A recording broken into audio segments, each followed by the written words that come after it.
Hi folks, I'm Alan Watt and this is Cutting Through the Matrix on the 26th of May 2019. It's quite something to see a repetition of not so long ago, a few years ago, where you would see on satellite images almost a circle of heat on an edge of a circle around different the continent basically of America. And in the center, you could have areas that were getting deluged with water. The outside circle and the circumference of the circle, a perimeter, would be getting very high heat and drought. So it's interesting to see how the various jet streams are being kind of played with, if you ask my opinion. That's my opinion. Only by being aware for many years and reading the articles put out by the geoengineers themselves and those who designed HARP technology, etc., when admitted they could actually do that, was quite easy. Or the Air Force's articles on owning the weather and, official declarations, you might say. Because the weather we're getting is meant, as far as I'm concerned, to scare the people into giving up every possible right you could possibly have. And fear is a great technique of taking away all your rights.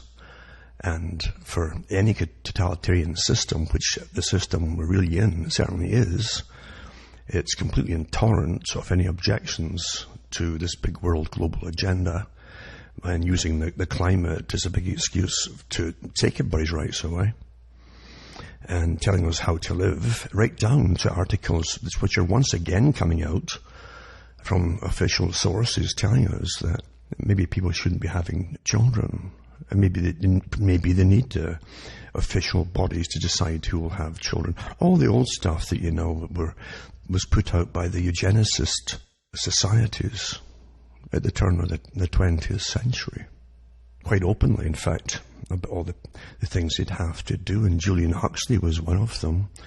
And again, his whole family lineage, actually, including the Charles Galton Darwins and so on, were quite open about the need to regulate most of the public and take away their abilities to even think for themselves.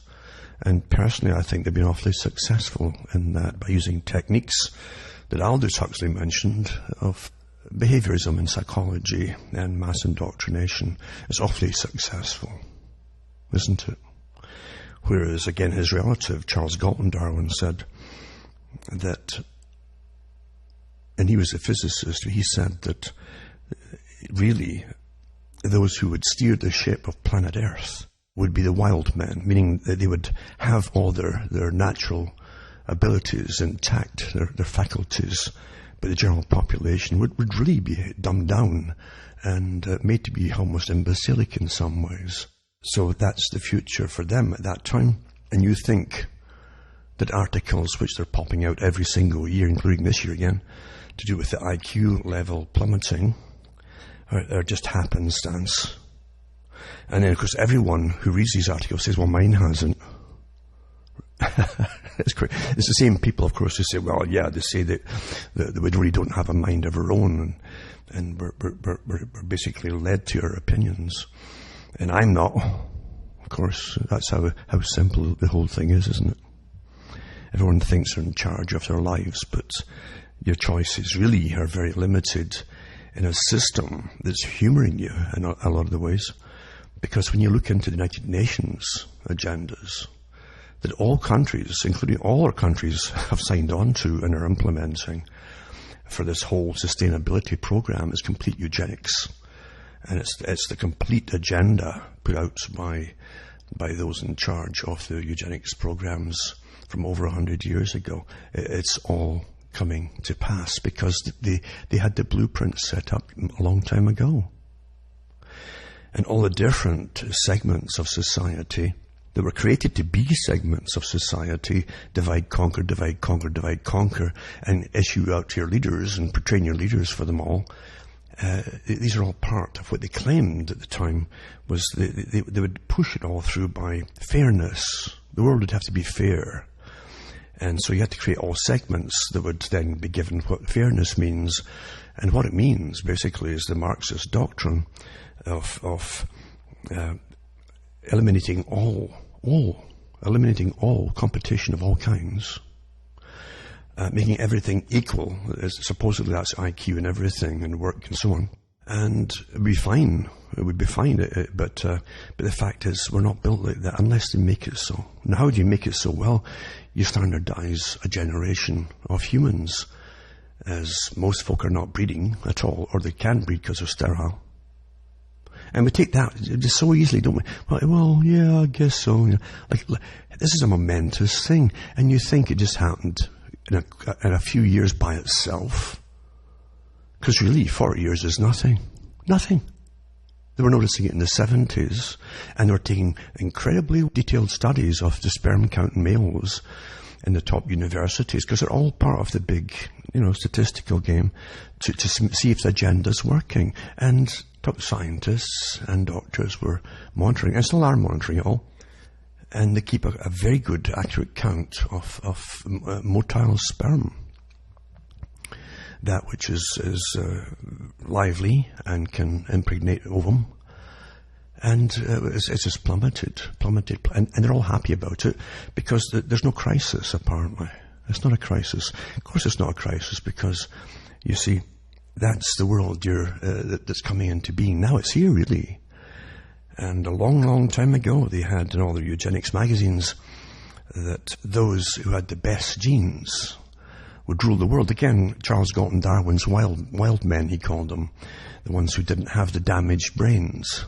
Everybody else would be given chemicals and so on that would dumb us down, you see. And diets, just like Bertrand Russell, all part of the same societies, all these different people that were so well known and who helped create the cultures that we've lived through right up to the present time. The changes, that is.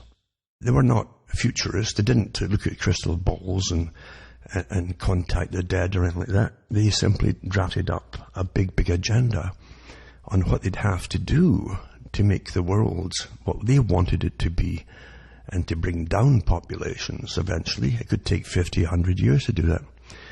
But that's no problem at all. And by the time the last generation is living, if you might call it living, in austerity and drug-infested poverty in most countries now. If you wonder why, you got massive, it's like drugs all over the place, and designer drugs, and they're dirt cheap. Every country's got them. And they keep talking about, oh my God, you've got this terrible homeless problem and all. No, it's not. It's a drug problem. Drug problem. And the folk are living in tents because they get money. They've been given money. In the UK, they've got stacks of documentaries out there. As they study it all, naturally, because the UK is one of the main nations for studying the changes, since their leaders, all of them are based in London, of this whole agenda, and they want to know if it's working. And so they know that they've got so many thousands and thousands of young people, and all ages now, actually, but on drugs, who can't get off these drugs. You take them for 2 or 3 times, and they're hooked. Literally hooked. And once they're hooked, they're not thinking clearly afterwards. It affects their brain so fast. So fast. And once you're in poverty, and then you end up on the street because you can't pay your rent, any money is given to you by any agency or whatever, you'll spend on the drug, you see, and then you don't pay your rent and you're on the street.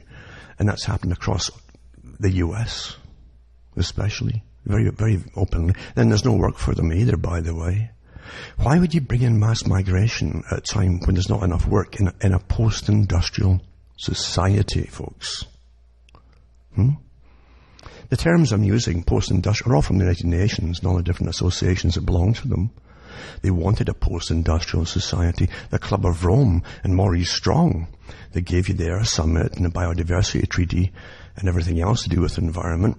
He said the best thing we can do is demolish all civilization of manufacturing, abolish it completely in the West, he said, and bring the whole system down. These are the folk who drafted up these charters that were further assigning into the next step and the next step and the next step and the next step. And none of us got to vote on any of it, folks. And you live in this delusion that you're in some kind of democracy. What a great number they have done on your brains. It's astonishing. It truly is astonishing. I know the human beings are egocentric. And we love to do the thing, and egocentric, we do the things we like to do, You see, we're being trained more and more that way too. We can't postpone pleasure so much as we used to. This all comes from the studies. I used to wonder why these incredibly detailed studies from anthropologists in what they call third world nations. Incredibly detailed. And when you look at the different studies on different cultures and societies, and they said that a lot of them, that they had frequent famines and things like that, or at least the occasional famine. The peoples, for hundreds, maybe thousands of years, in warm climates, couldn't postpone pleasure. They wanted immediate gratification, rather than, say, do the agricultural work and so on, and work and go through the seasons and bring it all in and then and enjoy the fruits of your labor and things. They did all these incredible detailed studies on every culture, including the ones in Britain, different parts of Britain. Incredibly detailed. And what they said too is that the ones that are worst off in the world and very poor also had a lot of wars going on and so on. And wars are from different factions of societies fighting together, or at least not cooperating. So you create the same situation across the civilized societies, the advanced societies. And you create segments of all kinds and have them all at each other's throats. But the ones who lead it are paid awfully well, you notice. They live awfully well. They get lots of TV time and stuff like that to whip up their support and so on that they get from all the folk who now like to blame this group or that group for the ills that they're under, you see. It's so easy to do, isn't it? You always blame somebody else. And as you're blaming someone else, you're fulfilling the goals of divide and conquer and divide and conquer and divide and conquer. And you're at the mercy of those who do control. It's just astonishing to see it. And what I'm getting at too is folk have no idea of the precision and the all-pervasive control over every section of society in every nation, and how everything is in step across the planet, and they really, really will not go in. Again, they've been taught to look at the positive and the happy stuff, and don't look at the negative, unpleasant stuff, you see. That's what they call it. That's negative. It's unpleasant, yeah. Well, you can keep spending the money that you get every week or month or whatever it happens to be. And you can certainly, be happy and pleasant with drugs and so on. And don't look at the unpleasant stuff, and that's the balance of your account. And you know what's going to happen, don't you? Well, because you see, the unpleasant stuff is part of living. And unpleasantness is something that helps you survive into the next part of the future. Or next month, or whatever it happens to be, or next year. The folk who really won't look at it, and can't look at it now, are those who are hooked on the drugs. It's amazing how many youngsters out there will do anything, and I mean anything, for the next hit. It's just astonishing. They've got so many documentaries out there. They've got so many articles out there, and they all have the same story. And the authorities, they say, it's a homelessness. They keep trying to divert it away from the real problem. No, the problem is the intended problem, which is the complete inability to be functional and rational by folk who are getting flooded with cheap drugs in a time where there's very little work for them, and in a time when there's more folk coming in to take the jobs. All the time. Everywhere. In every country. In the West. Obviously.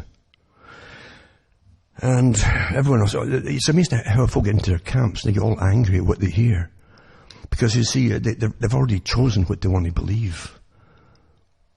As opposed to go and dig into the problems themselves and investigate them themselves. It's amazing how they're so fast to take the words of their particular favorite leader that's supplied to them by the system. And yet that same system, don't forget this, that same system is the system that's taken all your rights away and are watching you all 24 hours a day. The same system that took all your rights away from you. To keep you safe, you understand.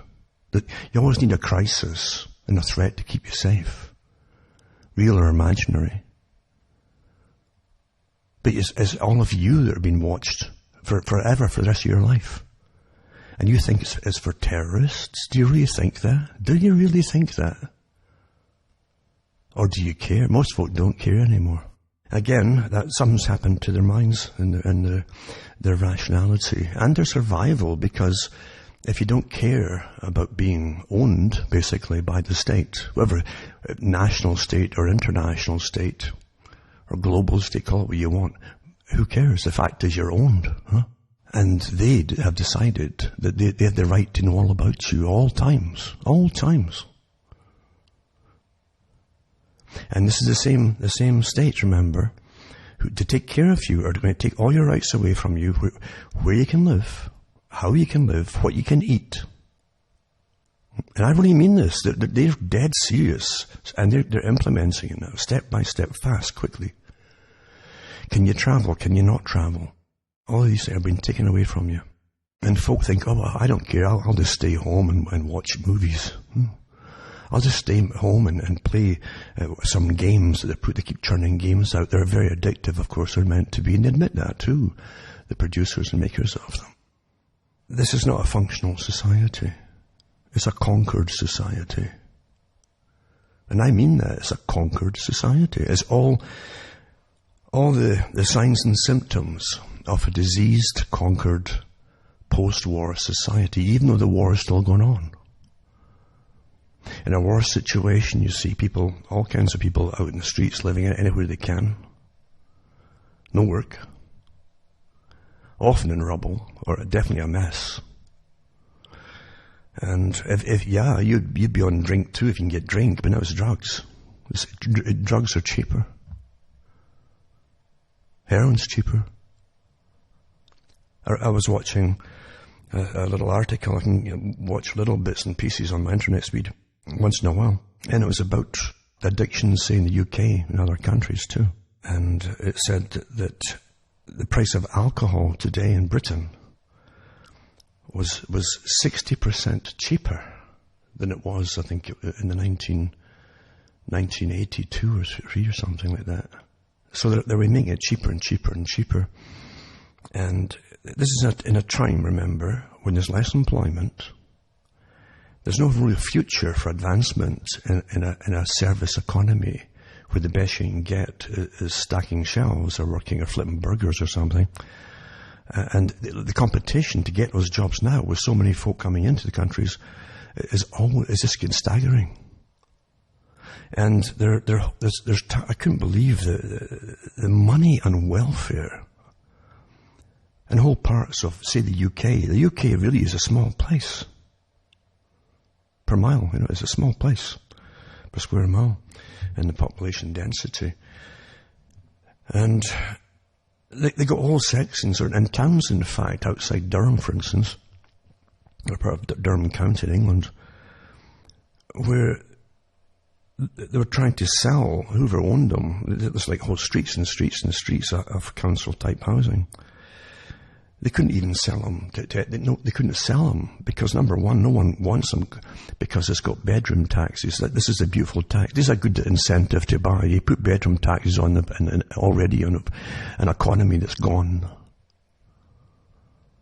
And the government's needing more and more taxes because it's got much welfare and so many social programs and because in the EU it's so much. I read articles years ago on radio shows of the multi-millions per month that had to hand over of his income to the European Union on demand to the central bank. When they demanded it, they just had to hand it over.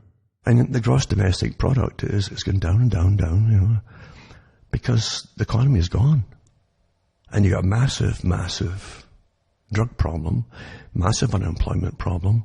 And this place outside Durham, they could buy, they even offered so many houses per street for $1. And the local council didn't even want them. And yet there's all these folk that lived in tents. And homeless and so on, Of course, there's hostels that the government's helped to create. And the hostels, you see, the economy now is a parasite economy. Because so many folk now are in and out of seeing lawyers supplied by the government who are living much better than the homeless folk that come and see them all the time, or who may be shoplifting and petty misdemeanors and things like that. And the prison systems are overfull anyway, and the country can't afford to put folk inside the prisons. A lot of the crooks know this too now. And the gangs do. And so it's a revolving door. But yeah, the lawyers make excuses for, it's just, but the fact is, those who are on drugs certainly aren't getting the help because they're just turned back on the streets again. Or they'll do the same thing over. It's finished. Understand, that's a finished society when you've got that.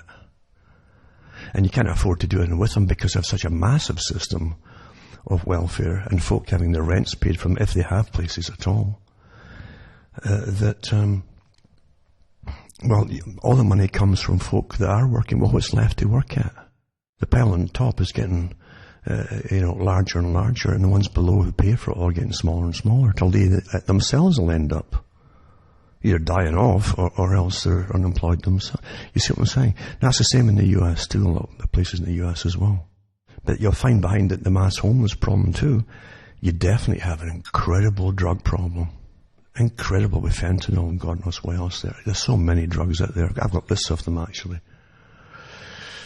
And I won't just dwell on that. I wasn't meaning to dwell on this. I'm just showing that some of the signs of what the guys like Maurice Strong and those around him and even above him planned a long time ago. There's definitely a massive World Council here planning and implementing, and your governments are all part of it by signing on to it.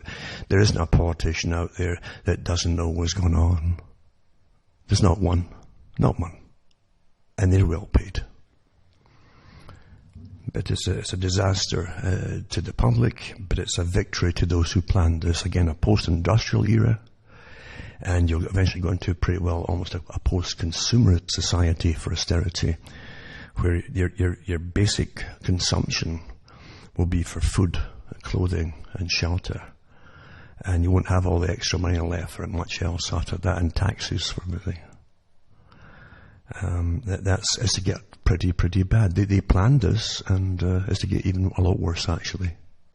But they certainly don't plan on keeping much of an economy going like this for you to buy your cheap plastic junk that's not meant to last very long for much longer. They really don't. And they talk about it too at their world meetings. These people at the World Economic Forum that you don't vote in again, huh? The ones that pretend they're communists, but they're the top capitalists. They finance all these things. The top capitalists, eh?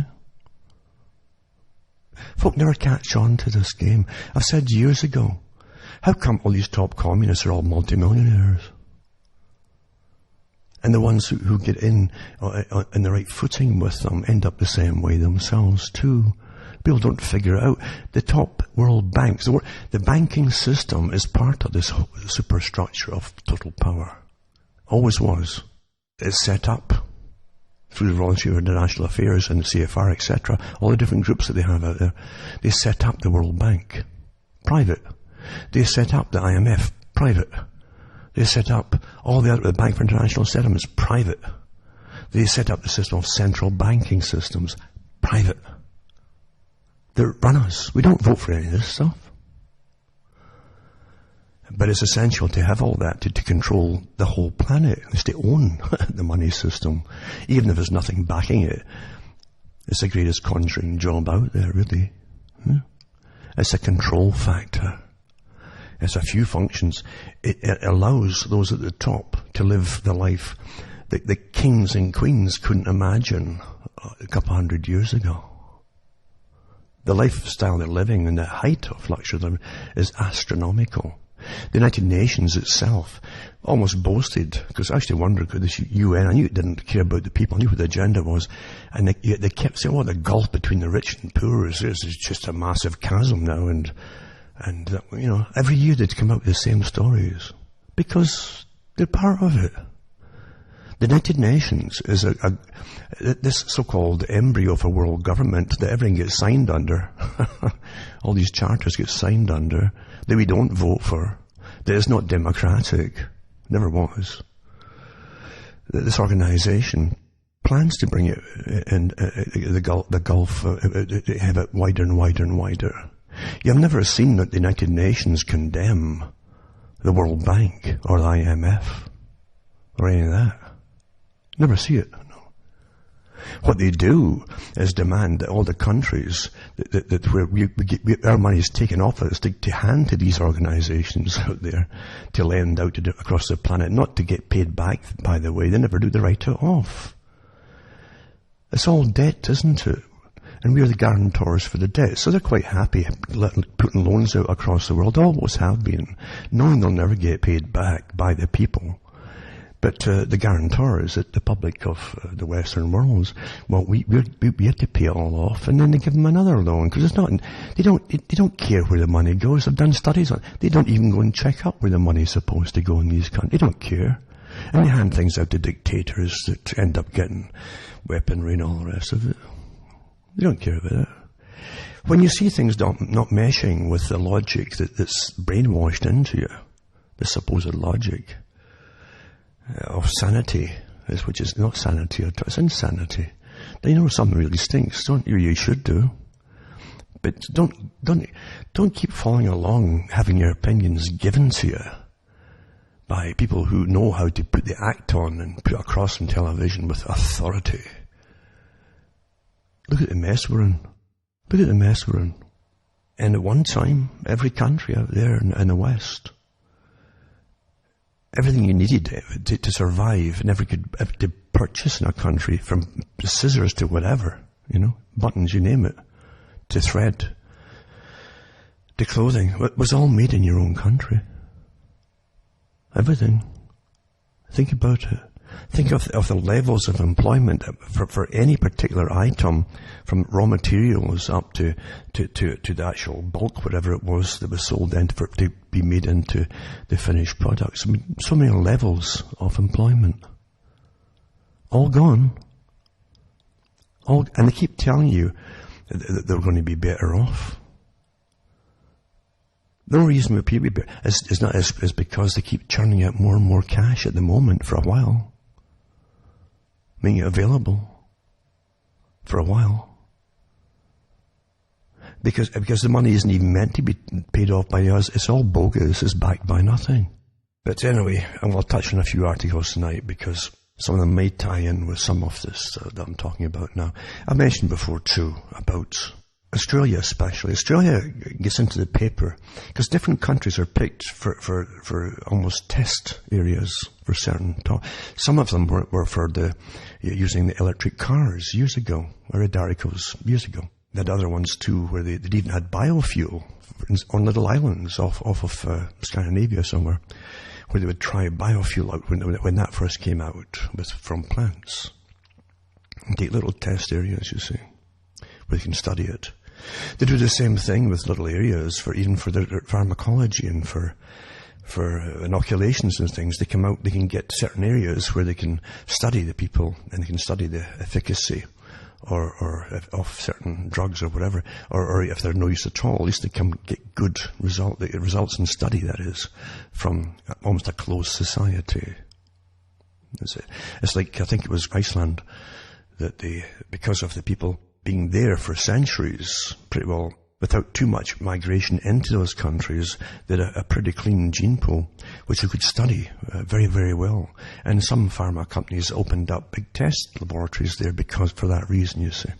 So, yeah, different places will do different things. But Australia, I read an article quite a few years back. It was just a curiosity thing. And for me, at the time, I thought, well, why would Australia pump money into an experiment to see if they could create an artificial womb in a man? And apparently they had done it, not just in that one, they'd done it before, and they've done it since, to try experiment.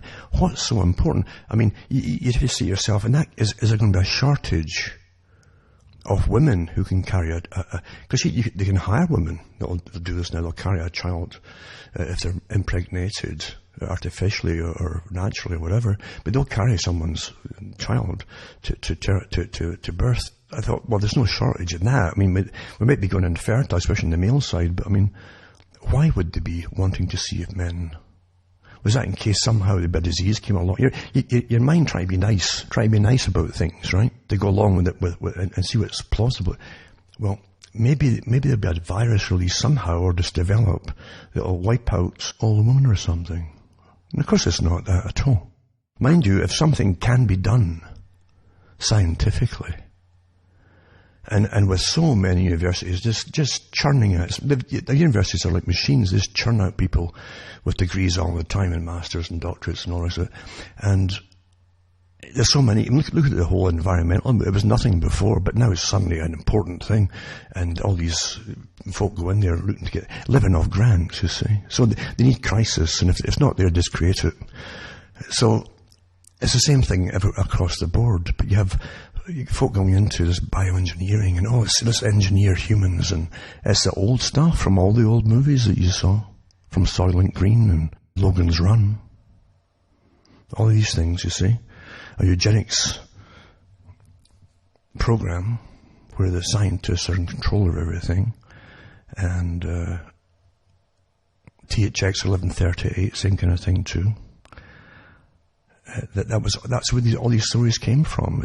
Because you see, we've been living under this scientific domination for a long time, long time, and the scientists themselves, especially those who created the UN and so on, said that they would have to come up to prominence as a real authoritative power over the people, and that governments would eventually come to them for advice.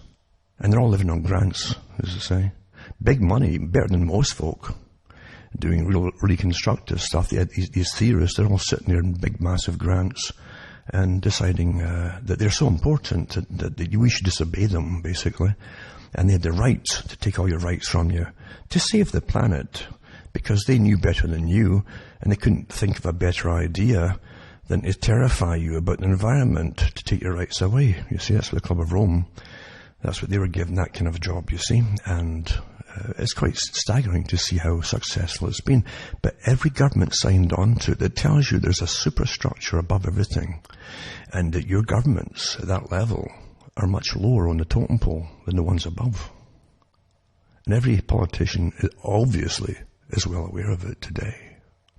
But as I say, Australia, now they also have artificial womb programs to see about growing baby sheep. Now these are the kind of floater ideas and all tribal, and to see, the more articles that you see about things like that, the more you accept the final product down the road. Well, okay, it's all this transit and transit is to get you used to different kinds of humans, until the scientists, as I've said before, can eventually make purpose-made humans for different functions. That's what they want. Even NASA had stuff out on that years ago, even documentaries. So here, as I say, it's not just to see if men can carry children by artificial wombs. I still don't know if they've been successful, really, in Australia with the actual ones on men. And it's so secretive, too, in this great democratic system. Anyway, here's another one on an artificial womb that can grow baby sheep. Now, this doesn't stagger me at all. And it says, and humans could be next. And they go through this what you see, an oversized Ziploc bag strewn with tubes of blood and fluid, blah, blah, blah. 8 fetal lambs continue to develop, etc., in this particular article. And they grow lungs and brains and everything else, and even wool. And it says it's only been tested on sheep. And I don't believe that at all, because science, as I say, if they can do it, they will do it. And science is way beyond, in my lifetime, way beyond any need, or legal or otherwise, to inform the public. Absolutely. There's so many covert programs underway, definitely. This is written by a woman, I think. But it says, it's appealing to imagine a world where artificial wombs grow babies. It's appealing, you see. Eliminating the health risks of pregnancy. A health risk of pregnancy. Don't forget, too, that under health, up until recently, or fairly recently, having a child was a natural thing that happened. Surgery was never performed unless it was a necessary thing to save life. But when you're going into abortions, That changed the whole game of what doctors were. It really put a stigma on the whole field of medicine. Absolutely. And it's getting worse now, that, as I say, that hospitals want your organs and everything. As soon as you're booked in, you become fearful. But when this authority keeps giving itself more authority over you, and you're taught constantly that life is worth less and less and less. All these articles are meant to think that life is worth less and less and less. Just like Julian Huxley said, we've got to knock humanity off his pedestal, he said. Train the public that humans are just another life form and they're not special at all, and to devalue life. The same guy that also was part of Planned Parenthood, and he was all for bringing down the population of all U-types too. U-types, you see. U-types. They don't include themselves, like Charles Galton Darwin said. He says, we, the wild people, the ones who have all capacities and we're wealthy, and we marry the right mates sort of thing, in the same class and all that. He says, we should have all the children. And he says, these people, all the ones that have managed to damage, should be sterilized, etc. It hasn't changed, but here they are, wanting to make sure. I mean, do you really think it's nothing to do with making the lambs or sheeping more profitable, sheep farms? It's to do with, again, what can they do? But this to me is old stuff. This is from 2017. I read articles on the males before that, testing on males. And before that, I think I did a show in the 90s where they call them ARCs. There's 3 of them in the States alone. And professors at universities are in charge of these ARCs, where they say the ovum and the sperm of all species of everything pretty well on the planet in storage.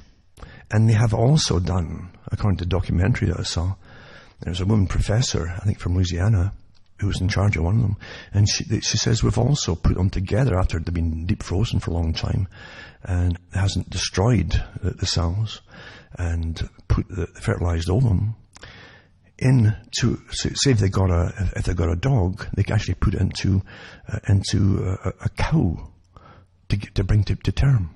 So all this stuff is old stuff to me. The only difference in this article is they're supposed to be trying to get an artificial womb. But they can already grow any kind of creature and any other kind of creature, according to the documentaries I saw years ago. But the terminology is awfully good, as I say. It's eliminating the health risk of pregnancy. It says, but it's important not to get ahead of the data, etc., etc.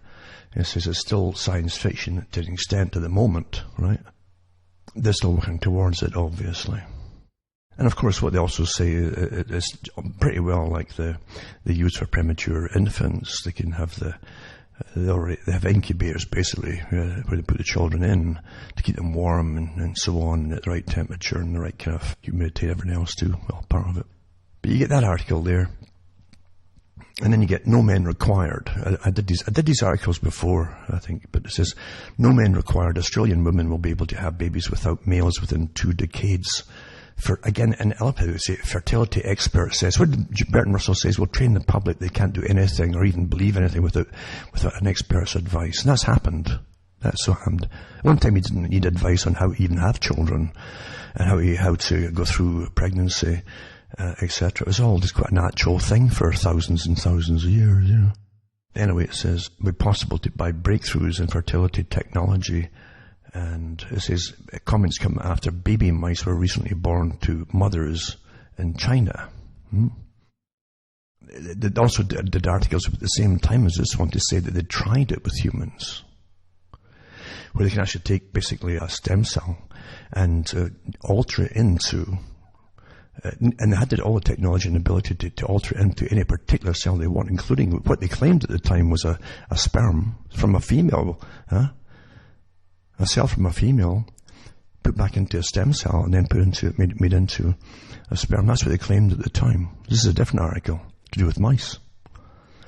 Instead of humans, but it says you couldn't see why the same feat can't be achieved in human reproduction. It says ethics committees. Again, here's another thing too, by the way. I notice my hackles go up in my hair once in a blue moon, you know. If it's not Wi-Fi, which it does for me, but my hair starts to feel it. It tingles the roots of the hair. But also I get the same thing when something's just up and there's something you've got to take note of. And I can remember when something came out and did documentaries in the 90s on television about, and in the newspapers with bioethicists. And you were introduced to the world of bioethicists. You've never heard of them before. And you realise now you've got professionals now that are professional bioethicists.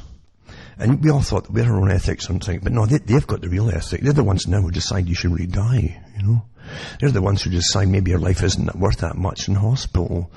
Maybe you're better off dead. Maybe they could use your organs and make some money off you. That'll go to a good cause, won't it? So maybe there are some use after all. But maybe they shouldn't keep you alive, you see, because what have you got to offer at that age or whatever it happened to be? You see, you've got all these professionals ready to make you do the right thing, right? Isn't that wonderful? So here's this article mentions that ethics committees and legal prohibitions which put a stop to process in humans, says, but attitudes will change over time. It doesn't say may, it says will change over time. Because they're working on us all, you see. So women will be able to have babies without men within 2 decades.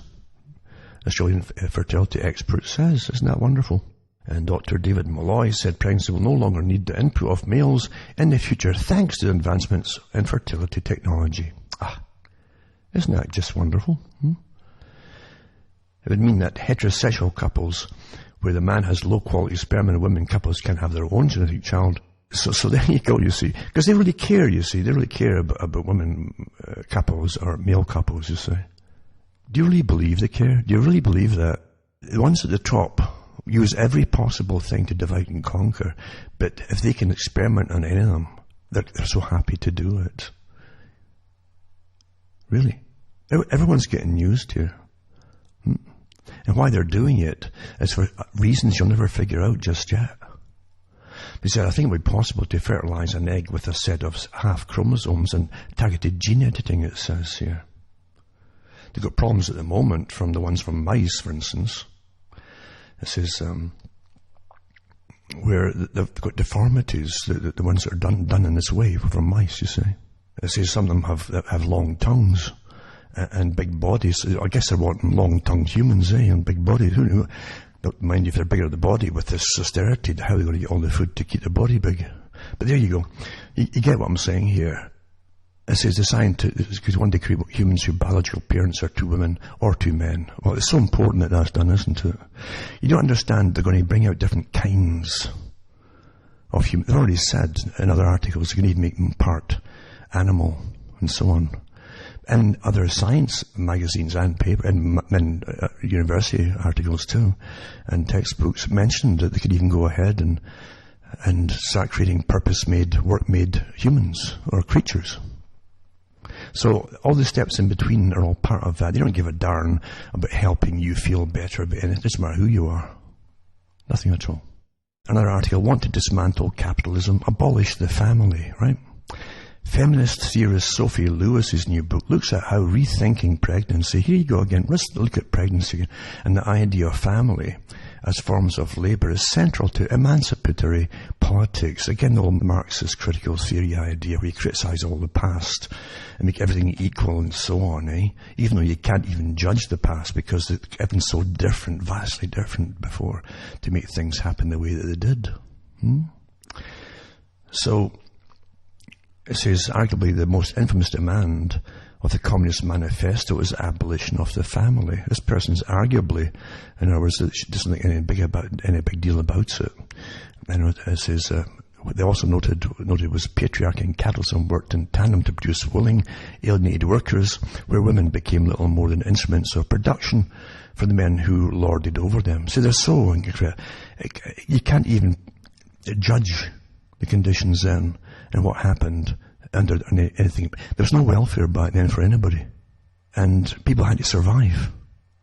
They had to survive. And folk would club together in any way they could, whether it was men and women or whatever. The fact is that they clubbed together in marriage or whatever. This is basically to survive. That was, and the guys at that time, because the kind of work that they did was heavy labour. And so they got the rotten, terrible, deadly work like mining and all the rest of it. Didn't have big, massive machines in those days. And the guys themselves might not last long. And yeah, they would put the wives down if the man was sick, down the mines. But you can't judge by today's standard. Oh, that was just so terrible. The folk had no option in those days, none at all. Again, they're always churning out these books, and there's a whole market out there for people who just love to create division. They're getting paid to, obviously, and they're raking more money in from their books and helping to create more anger and hatred on their targeted group, whoever it happens to be. Yeah? Stacks of these things out there now. And it's a great life for them. They live better than the average person that they're criticising, regardless of gender. But there you go. But abolition of the family ties right in with the articles I just read too, doesn't it?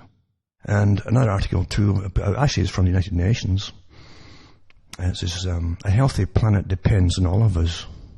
This is part of the indoctrination. The short slogans, you know, that's what Marx said too, or Lenin said, we shall win by slogans, not short slogans. A healthy environment is the foundation of human life. No kidding. We're putting the planet under enormous pressure. Again, you've got to give up all your right. The 2030 Agenda for Sustainable Development charts a clear path forward. My goodness. Thank goodness we have these saviors to just come forward at the right time and who tell us that we're going to pay these massive carbon taxes through their particular carbon exchanges, mind you, and they'll get even more rich off it, like Mr. Gore and these guys. But they're really altruists that are out there to help you. And if you really believe that, well, there's no hope for you. You have no idea of the incredible evil, I call them evil, yeah, absolutely evil, crooks out there running the whole system. And they don't give two hoots for you. In fact, they want you to get depopulated as they profit off you. You're just animals, you see. You're getting the message, you're just another animal. And you're not really necessary. And certain ones of you are less necessary than others. You're getting the message? From all their highly paid spokespeople. I hope some of you are getting the message. So hear that. We work to improve air quality to protect blah, blah. We will promote the protection, sustainable, blah, blah, blah. Promote sustainable, low-emission transport, meaning no transport at all for you, most of you, because you can't afford the alternatives at the moment. And I've already said under agenda for the 21st century, 2030 is only part of that. The 20 for the agenda 21 for the whole century. Literally has it all mapped out where they want to take you step by step by step, and they'll never be happy. Well, we've achieved the carbon emission targets, and we're got less carbon emitted than we did in the 1924 or something like that. It won't ever be good enough because it's a con. And one day they will start taking down the population by decree. Not kidding you. And they can train you into it. Yes, they can. They can train you into anything with the techniques that they have today. Look at the children. Look at what the children are coming home and parent to any parents that they still have. That are getting taught in school. Now, one, two, is the Global Environmental Facility. Did you know that existed? It's a trust fund established on the eve. It was established on the eve of, guess what? The Rio Earth Summit that Maurice Strong put forward on behalf of the Rockefellers and other owners of the planet, you see. This is to help tackle our planet's most pressing environmental problems. So the Global Environmental Facility, its funding is just to support the projects, and it's contributed by donor countries, meaning our nations give our tax money to them. How's that, eh? These financial contributions are replenished every 4 years. And it's got GEF replenishment document. You wonder why you're so poor folk. You've never looked to see where your money goes. And you've never looked at the quality of clothing these folk who are just helping. Look at the quality of the lifestyle they have in their clothing and everything else that they own, and their homes, and you name it, folks, that you're paying for. And they're going to help you by making you poorer? Sustainable? Oh, the private World Bank that was set up by the private group called the Royal Institute for International Affairs that owns the CFR across the planet, and owns all the other banks, right, serves as the GEF trustee, administering the GEF Trust Fund. And it says the trustee helps mobilize the resources, meaning whips the public of every nation, for tax, disburses funds to the agencies. All these agencies with you don't even know they exist, most of the folk. Again, look at the quality of the clothing and their shoes and the way that their ears and graces, etc. They're so altruistic, these folk who just know that they're there to rule you. They found their natural vocation, obviously. But you didn't get to vote them in. That's quite wonderful. It's the best kind of tyranny there is. We've never had such wonderful, almost invisible tyrannies we have today by those who've done it all. It took time. It would take maybe 100 years to bring it. Well, it's all past and gone. We're here, folks. Al Gore, of course, he's over in Australia there, getting paid to go over there and lecture them about it too, and how they must do without this and that and the other, energy-wise, and pay more money into the world system. I've mentioned before that he had set up, and he pushed and pushed and pushed for all this carbon nonsense, because he set up an organization with a company called Blood, and it was literally called Blood and Gore. No kidding you. Can't make stuff up. A carbon exchange, but they've changed the name of it now because there was so many people, and because they've included to really push this Authoritative, so folk knew what was going on here, and of course they had to back off a bit and change the name of it. It's quite comical. But Mr. Gore and Blood, of course, Blood and Gore. There you are. That's what it all comes down to, isn't it? But I'll put the articles about him lecturing them in Australia, and how Australia has to pay for him to get taken over there, flown over, all that carbon and stuff coming out of jets and stuff. Came out too about his own particular side houses for guests and that too. And just the electricity alone that he went through there. Phenomenal it was. But you see, your masters are allowed to live better than you. After all, look at the hard work they do, raking in all that cash from the taxpayer to make themselves rich. I tell you. I'll put the Sustainable Development Goals up as well. I listed them too. It's got everything in there, everything you imagine. Things you can't even imagine, and it comes down under sustainability, including families and all. You got to understand, this is all part of it. You don't think of all that, do you? Destruction, elimination of family, and maybe even males down the road too, etc., etc. Under Unsustainable Development Goals. Interesting, eh? Isn't it? Think about it. Most folk don't want, again, that's negative. I can't look at that, it's too negative. Makes me unhappy.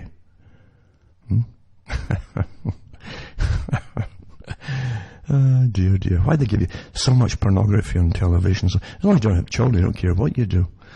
And that's what they give you all. Keeps you all disorientated and, cognitive dissonance, call it. You can't really put two and two together. And you can't memorize somewhere very long at all. Anyway, there's 17 goals. Another part of 17 goals is part of the new global agenda. This is from 2015. And no poverty is to be exist on the planet. Isn't that wonderful? As they put you on the streets. Because you can't live in the homes you're living in now, And they don't work for you anyway, right? And goal 2 is zero hunger. Well, they might give you all these substitute foods, but it won't be food, folks. Good health and well-being. You've got to understand that all the things, including some of the stuff I've talked about, comes under good health and well-being, including eliminating some of us. Huh? Yes. Quality education. Well, you can't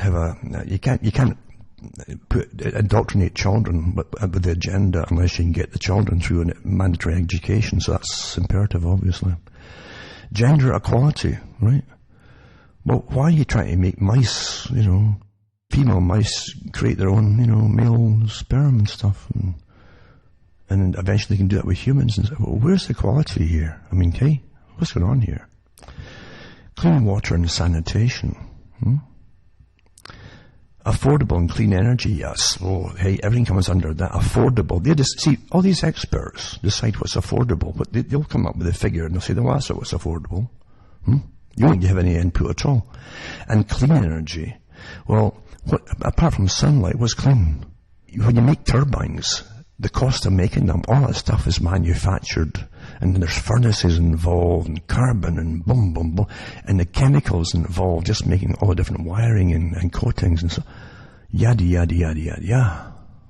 Lots of articles out there on that too. I'm not making this up. This is a fact. But then we decide what's clean, eh?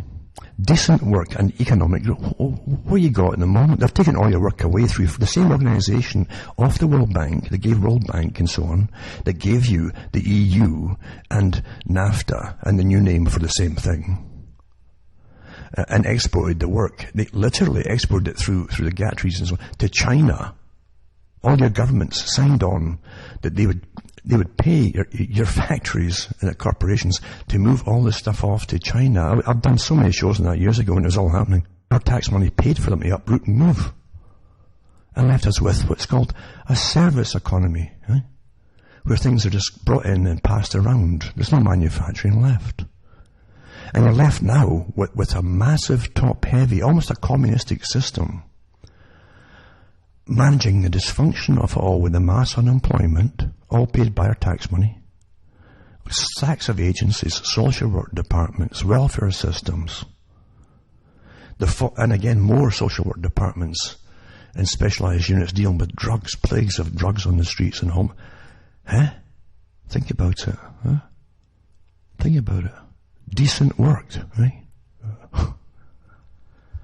And economic growth. How are you going to have economic growth when your manufacturing's gone and the service economy only employs a small X amount of employees?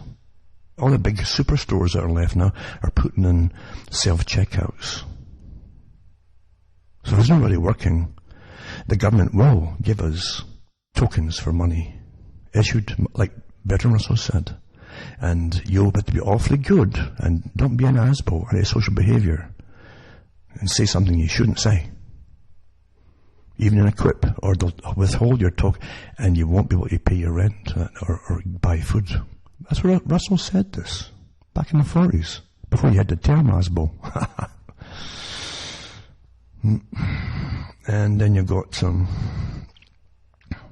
goal 9, industry, innovation and infrastructure. Well, you can play with that one. What industry? And reduce the inequalities. I guess they're going to make us all the same size and everything else.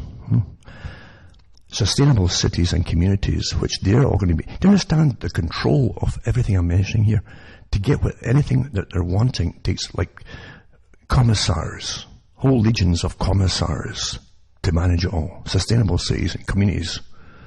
Sustainable consumption and production, climate action, and if you can live on the land, it even says that, life on land. You'll be there only in the land if you're producing. You see? That they've been authorised to be there. Because they don't want anybody else living on the land. You're crammed into cities, sustainable cities, you see? Etc., etc. So, I'll put these articles up. Another one too is former US Vice President Al Gore will lead a 3-day climate change lecture in Queensland, Australia, and you'll be paying for the venue as he comes over there to tell you what to do, eh? He'll speak at the Minister's Climate Change event in Brisbane.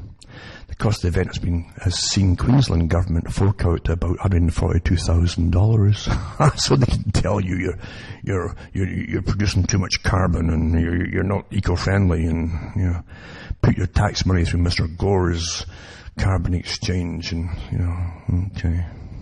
okay.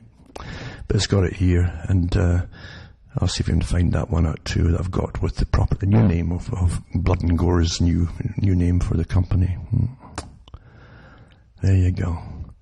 So they lecture everybody in the universities here about climate change, an inconvenient spoof, I think it's called. And then, but it's really something, isn't it really? What we're living through. Also, the People and Partners United Nations Environment Programme is committed to working with everybody at all levels of society to support the implementation of the Sustainable Development Goals by addressing environmental issues and ensuring a long, healthy future for people and planet. Have you been invited, folks? Can you afford to jet set across the world to exotic places where the exotic foods, these big events, and they wear exotic clothing, very wealthy, Can you manage that? No, you won't even hear about it because you won't be asked.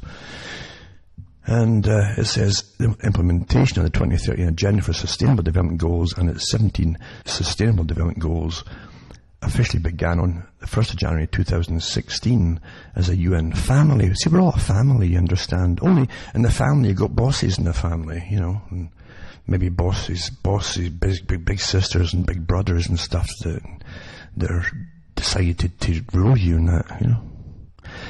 So it says UN families, nations, businesses, civil society and many others look onto how they can transform the very way we live. Well, maybe we don't want to transform the very way we live, especially into the way that you want us to exist. It won't be living, it'll be maybe existing as we go down the tubes, but that's agenda too, isn't it? How can you say you're Democrat if you have no say in this stuff? And these organizations, no member of the public got a chance to vote for these things to be set up, you know. Again, getting back into the communist capitalists, you see. Because everybody out there in society, I'm telling you, they're all bought and paid for. Have been for all. I used to laugh about this in the Cold War. And it was even more obvious in the US. The top communist leaders were all multimillionaires. Britain, they tried to hide it a bit, but it still broke out through too. Here's one too about the top Labour Party, they called him at the time. The Member of Parliament, Geoffrey Robinson, who's been lifelong in politics, but also a massive businessman. He eventually became a massive businessman and multi-millionaire and all that. And his great friends he had. He was given massive amounts of money by Maxwell. Remember Maxwell, True, that owned newspapers and had a massive Ponzi scheme. And well, they say he died way out into the, I don't know what sea he was in. He maybe fell off his yacht or something. He was a pal of these characters, these top, Labour multi-million pound Labour people, you know, Labour. People who have never ever got a spade out in their lives and dug up any ground and planted a turnip, you know. To them, we're the turnips. Seriously. But I'll put this article. This guy literally was passing secrets of the British government and the military for his whole darned working life to the communists in the Cold War. And afterwards too. I think as well. And it's only now they're admitting it that they kind of found this out, eh? But it says he spilled his guts over dinner and the contents of his briefcase, that is passing it to the Czechoslovakian version of the KGB. They all passed it on up to Moscow. And it says the claim about how Tony Blair is a minister, and by the way, I mean, there's many of them who belong to the they used to call it the Trotskyist party at the time, and Peter Hitchens has mentioned it as well. He still knows a lot of them were full card carrying communists at the time that are now top Labour members. Guess who they are? You can guess yourself. But all the rich ones, you know. I'll put these out. It's interesting to me, these articles anyway. And Ingrid Power and Maxwell, how Geoffrey Robinson's millions bewitched Tony Blair and Mandelson. Do you remember those names from not so long ago when they all went on board for the war against Iraq and so on, and Blair got the whole of Britain dragged into it, and Mandelson was his right-hand man and all that. Do you remember that? Eh? And how, but it says here that they're all bewitched by Maxwell at the time from years ago, because Maxwell had so much money. He gave some of them like over 200 million at a time. Big money, you know, big loans. And yeah, it's great being a communist, isn't it? And running the government. Yeah. And then these ones too do handwritten notes in the Robinson file. They've declassified some of the ones, the stuff that he passed on, proved that he spied for the Czechoslovakians, communists. Experts say it's highly likely that these were written by the same person. They show you some of them here. But the fact is that they've all the admissions now from the secret police and so on, from the communist countries admitting that he was one of their best informants and spies in Britain. It doesn't matter. People don't care now, because, you know, what's there left to save now? Look at the homelessness, look at the drug addiction across the streets in the UK, look at the mess of it all. Look at the mess of it all. Degeneracy, everything. A complete war, total war. It was awfully successful, isn't it? You can't change the way they're going into this whole control world society without destroying the cultures and the people and everything that made them strong, including right down to the basic stuff. Can even the genders get along and have a purpose together? Destroy it all. Destroy it all. Make it completely dysfunctional. Make the whole nation bankrupt with it all. Crime, you name it, drugs galore. But then you bring them, we've got the answer. We're going to bring in a world society, and all our new commissars are going to manage your lives for you, from birth to death. And so General Investment Management LLP, Generation IM is called. It's a sustainable investment management firm. It's sustainable. Keep getting profits forever.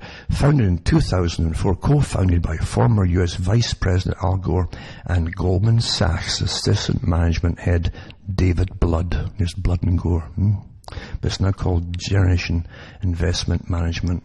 There you are. Your tax money is going to go through, and they can trade carbon credits and all that stuff. Make fortunes off them. Making fortunes off nothings. You see? Big bags of nothings. Right? And they can trade these big bags of nothing. Yep. And they get all the free carbon trading, millions of dollars worth, every big company, to start it off with. They tried this before across Europe, you see. So they've got offices in both London and San Francisco, employs 87 people. It's authorised and regulated by the Financial Conduct Authority in the UK. I have no doubt too, they've got lots of friends there. They probably put them there. A bit of humour doesn't go bad, does it? A bit of humour, you need it now and then, don't you? So the firm's advisory board, chaired by Al Gore himself, meets twice a year. So no wonder he's got a big stake in all this stuff. He helped start up the big scam. He saw early when Maurice Strong and the rest of them had set it all up, you see. Well, terrify the public and say they're all going to kill themselves if we don't step in and manage the planet for them and manage their lives. Okay, is there a profit here? Oh, masses of money be made. Oh, okay, there you go. So the board consists of business leaders, industry experts, again, that expert thing, and other luminaries. No kidding, luminaries, eh? Wow, there you go. The board helps establish a macro framework of trends and ideas. There you go. It began investing client money in April 2005. Its breakthrough was integrating the disciplines of finance and sustainability. So hence those words are really important. Finance and sustainability. There you go. Sustainable. That word sustainable can make multi-millionaires very quickly. If you can get recognized with the United Nations, and then the United Nations makes every country sign on to it, and bingo, you've got big money to set it off, and then you can get a finger in the pie of the taxpayer and start, throwing a few coppers here near your own direction. There you go. Nice, eh? There you go. 2014 Generation launched Climate Solutions Fund 2. Isn't that wonderful? They keep coming up with great ideas. And the foundation partnered with George Serafin. In 2015, Generation launched the Sustainability Insight series, releasing environmental intelligence and the power industry and transition. Wow. In the same year, Generation became a certified B Corporation. So there you are. Everything that in industry and even the energy in your home, from electricity to everything that you use that's for power, is now under their auspices now. They got a finger in what you use and what you need and everything else. It used to be called monopolies and things like that and oligarchs, but they don't say it now. They're all corporations now. They're there to help you. Remember, again, back to what Julian Huxley said. Julian Huxley, he went on and on about knocking humanity off his pedestal as a supreme being on the planet, and they have to be taught. They'd have to be taught they're just another animal, basically. Because, you see, he wanted to bring in a very drastic reduction in population by training them to kill their own kinds off and stuff like that. See, first you've got to dehumanize them, and you're getting trained to be in dehumanization all the time, folks. Under the guise of freedom. Oh, we're free about you. Before we couldn't just throw ourselves with drugs and that and have sex all over the place before. And all the fallout from all that, and it's all taken care of by the state. We're free, right? Okay. Calgary in Canada here, police let organ donors off for minor traffic violations. See, again, a little mousetrap, eh? But no, it's a genetically modified mouse. I don't know. I've already read that article. But anyway, there's a mousetrap. They call it mousetraps in marketing. Put something out and say it's free or something. Give a little freebie to the public and they jump at it and then you've got them, you see. You've got them. That's what all your convenience cards are for. You get a few bucks off every week if you buy the stuff, but you go on all your data and you got to use the card and all that, eh? So here, organ donors get offered minor traffic violations, you see, if you're pulled over by the police. So you won't get a ticket or anything because you're a registered organ donor. Instead of a fine, you receive a little warning if they're a registered organ donor. There you go. Is that not discriminatory or what? Isn't that a bit of a coercion too? What do you think's happening as you get dehumanized and the value of your life from all the data in real time every day is updated to everybody automatically by the computer system? Their DNA, and you schmucks are putting it even out there for them to try to find your ancestry. You give it all to them, they're using it. You fall for it all, you really do. But if you've got the right DNA for some rich sod out in the planet somewhere who's very wealthy, do you think eventually they might just get to that stage where, they'll know where you are because you're driving your vehicle and, they've got that monitor for where you go, blah, blah, blah. That certain things could be arranged if it's a desperate thing that's needed for someone who's important and you're not so important. I'm just a idle thought, daydream, just daydreaming. Because we live in such a civilized society. The same civilized society, remember, that Madeleine Albright, when she was up there, when they were starving Iraq before they bombed it into oblivion in the Stone Age, they starved it through sanctions and kept them from getting food and everything else and medical aid. And on television, she was asked in an interview, she says, well, that operation that you were in charge of and so on for when she was the politician in charge of whatever it was for the embargo, it killed over 500,000 women and children, starved to death, and couldn't even get medications in. Was it worth it? She says, oh yes, I thought it was quite worth it. Civilized, aren't we? And you think you're so important, they might just not go after you for your particular DNA in that liver you've got. Dream on, folks. That's the world we live in. And it's getting, because you're already believing in it, dehumanization. Well, yeah, sure. IQ's plummeted. Another one too is this article here on drug overdoses and suicides drive down US life expectancy. There's never been so much drugs. Highly, quickly addictive drugs. We haven't seen anything like this before. Just woof. And your government, it doesn't stop it. Do you really believe they can't stop it? Do you really believe that? So I'll put some up on the National Center for Health Statistics and on some of the overdose death rates for drugs and so on. And almost 1 in 3 drug overdoses in Europe are recorded and happened in the UK. I said that years ago. It's just from watching the BBC dramas. It depresses you so much that there's nothing left to live for after you watch. I'm not kidding you. They churned out such depressing stuff for years and years and years that no one could watch it. They don't often see their doctor for antidepressants. That's serious. And don't forget the BBC is the government's. It's not just the government, the British government. I think the CIA actually have shares in it too, the Crown shares too. From an article I read quite a few years back. No kidding you. Almost 1 in 3 drug overdoses in Europe are recorded in the UK. That's because they're doing so well with being in the European Union and being post-industrial and all that, a service economy. Also got more and more folk now that marijuana. See, my big objection to this is that government agencies now promoted the whole darn thing, and folk who worked in government and work in government are the shareholders of it all. When you're pushing stuff, you better believe that you have other agendas at work here. And people who are really sick and in awful pain. I've had folk getting right into me.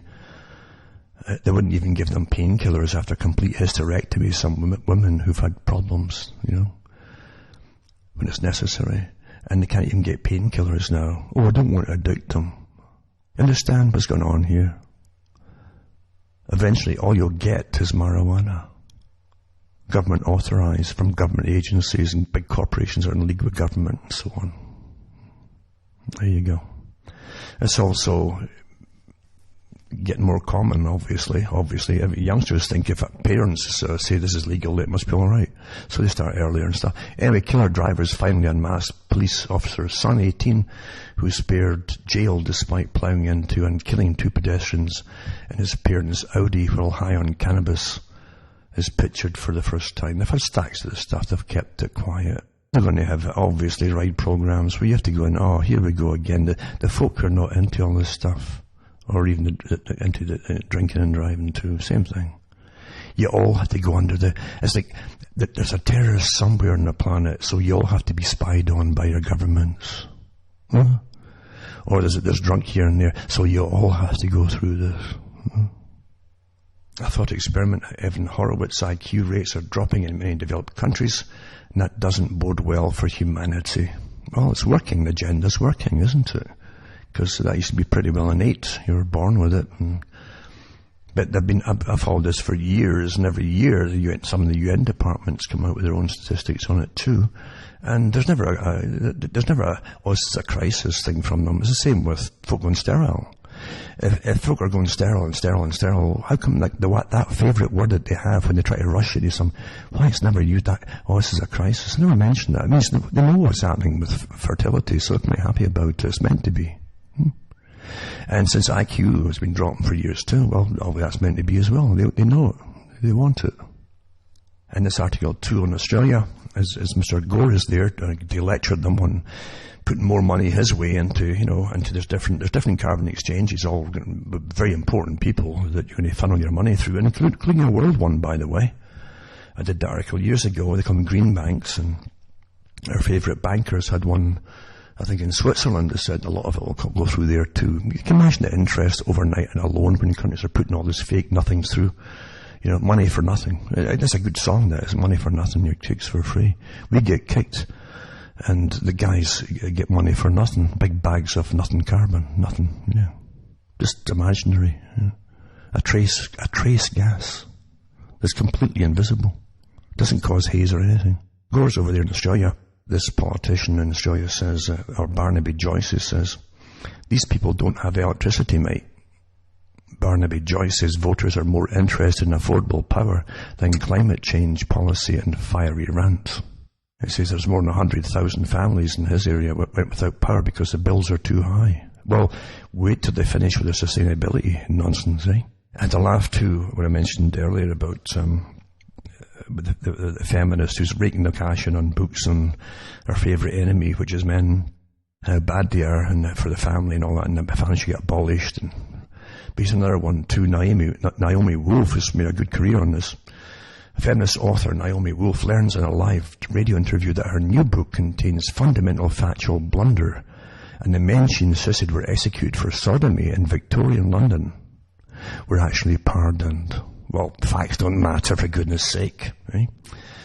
So she was doing a BBC radio interview to promote her book called Outrageous. In it, she refers, I thought it was going to be outages because of power. It's not, it's outrageous. In it, she refers to dozens of men being executed for sodomy in Victorian London. This shows you how they'll jump on anything and make, our favourite target, and make money off anger. Ooh. But British interviewer Matthew Sweet pointed out a fatal factual blunder. And they show you articles from the period about the ones that she was on about. It says at the Old Bailey in London, the sentence of death recorded was legalese speak for judicial pardon. They didn't kill them at all. Britain didn't go through that kind of stuff for sodomy. It says, in fact, no man was executed for sodomy in Victorian Britain, Sweet argued. Wolf acknowledged her error, but insists her overall thesis holds true. It's their overall, men are just, and these guys are no different, you see, they're just bad. She was an advisor to the presidential campaigns of Bill Clinton and Al Gore, again, favourite crooks, eh? That's my opinion, you're crooks, sorry. So, it says she was corrected on the radio show. And she was stunned to learn of her mistake in an interview on Thursday, BBC Radio 3. And Matthew Sweet gently pointed out that she had misinterpreted a British legal term called death recorded. I said, I found like several dozen executions, Wolf told Sweet of her research in the Old Bailey prosecutions of Sodom in 1800s for her new book, Outrages, Sex Censorship and the Criminalization of Love. Look at the mess around today where you've got people in the street flogging their bodies, kids, for drugs. There's free love for you. Guess what it got you? Huh? And the folk don't even care anymore, even it's when it's all over the place. Destroyed. The end of war. And this is the kind of stuff, rhetoric that they put out there that's part of the war, you see, to make it worse and worse and worse. Criminalization of love. I said, I don't think you're right about this, Sweet, for fire back. Death recorded is what most of these cases, what you've identified as executions. It doesn't mean that he was executed. And they go into it, right? It was a category created in 1823 that allowed judges to abstain from pronouncing a sentence of death on any capital convict whom they considered to be fit subject for pardon, Sweet said. So I don't think any of the executions you've identified here actually happened. So Wolf required me again. It's a really important thing to investigate, he really ticked off, I guess. And Sweet zeroed in on a particular case presented on page 71 of Wolf's book, that of teenager Thomas Silver. The way she painted it, you see, was, what she writes, was actually executed for committing sodomy. Right?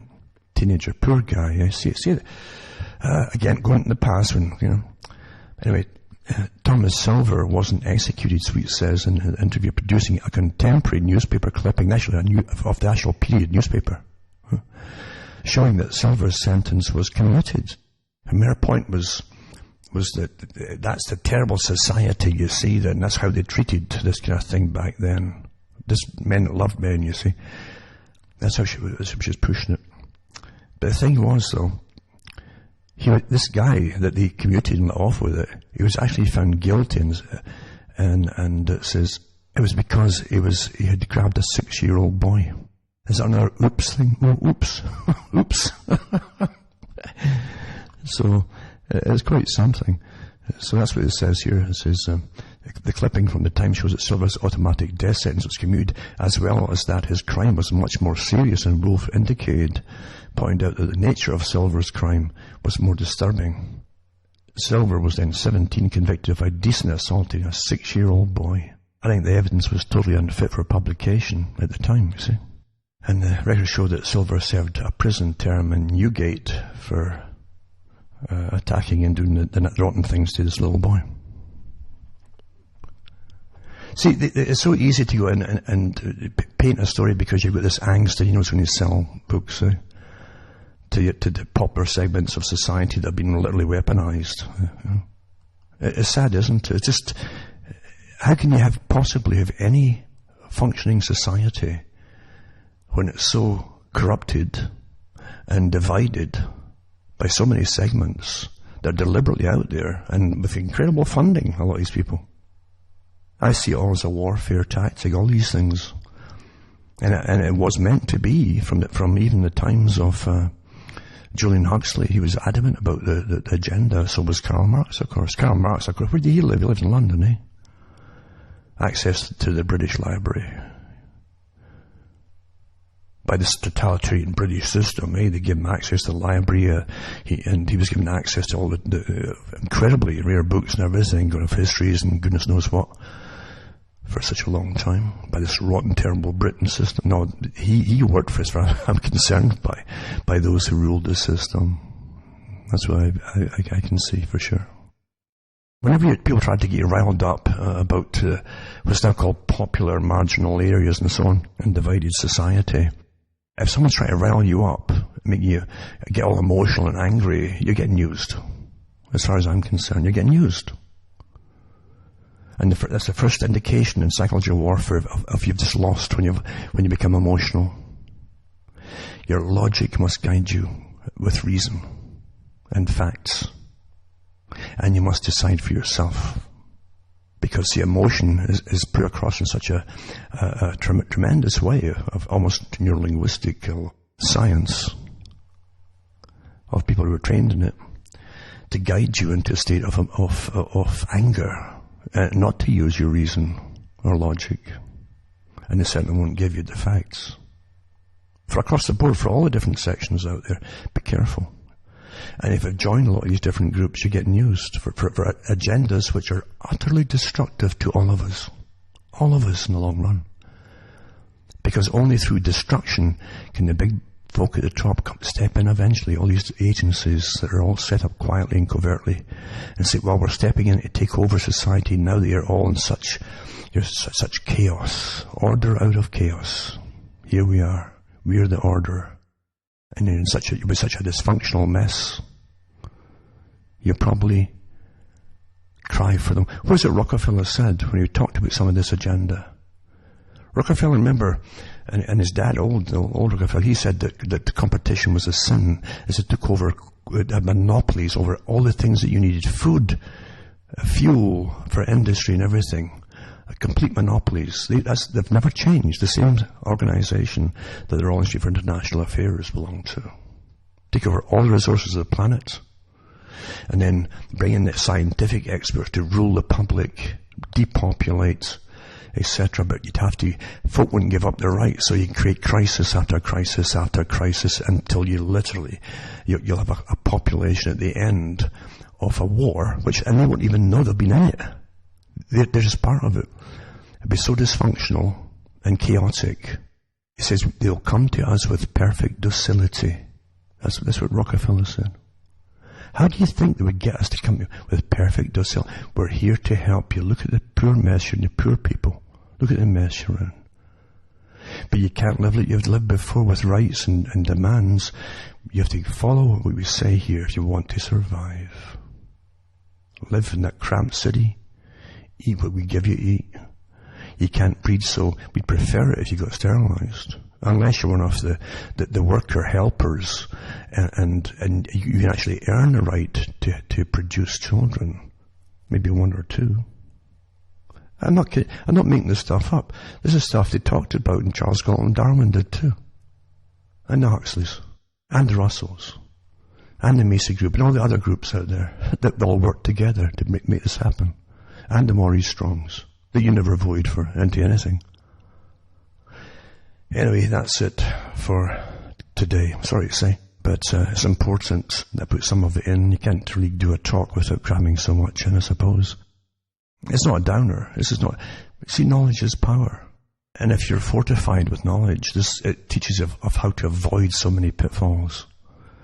And if you've gone into the pitfalls, and everybody can and will occasionally, it tells you how to get out of them. You can use your own mind, your own ability, and you can feel stronger for it too.